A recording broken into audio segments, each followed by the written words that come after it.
নমস্কার বন্ধুরা, welcome to my channel only news. বন্ধুরা, সরকারি কর্মচারী, শিক্ষক, পেনশনারদের গুরুত্বপূর্ণ খবর এবং আপডেটগুলি সবার আগে পাওয়ার জন্য অবশ্যই চ্যানেলটিকে সাবস্ক্রাইব করবেন, সঙ্গে বেল আইকন বাজাবেন ও অল নোটিফিকেশন অন করবেন। বন্ধুরা, প্রাথমিক শিক্ষকদের জন্য দুটি বিরাট পদক্ষেপ নিল উস্থি united primary teacher welfare association. আমরা দেখে নেব প্রাথমিক শিক্ষকদের জন্য কোন দুটি গুরুত্বপূর্ণ পদক্ষেপ নিচ্ছে। এ নিয়ে বিকাশ ভবনে ডেপুটেশন দেওয়া হয়েছে, চিঠি করা হয়েছে। আমরা দেখে নেব কোন দুটি বিষয় নিয়ে দাবি জানানো হয়েছে।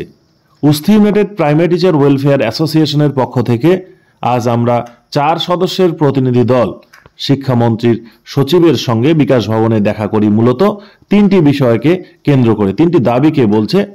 প্রথম দাবিটি ছিল 2006 নিযুক্ত প্রাথমিক শিক্ষক শিক্ষিকাদের 209 মেমোকে কেন্দ্র করে যে ডামাডোলের সৃষ্টি হয়েছে সেটা বন্ধ করার আবেদন।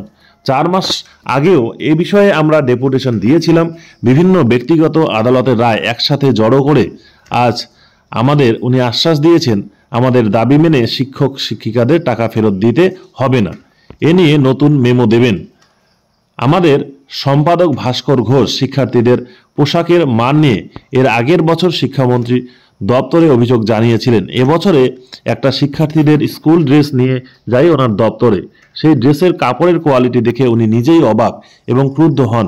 উনি নিজেই মন্ত্রীর কাছে এই ড্রেস দেখাবেন এবং সংশ্লিষ্ট দপ্তরে এটা নিয়ে জবাব চাইবেন, কথা দেন। মিউচুয়াল ট্রান্সফার নিয়ে আমরা জানাই বহু শিক্ষক, বিশেষ করে যারা 2021-এ নিযুক্ত, অসুবিধার মধ্যে আছেন, বাড়ি থেকে অনেক দূরে পড়ে আছেন। উনি কথা দিয়েছেন বিবেচনা করবেন।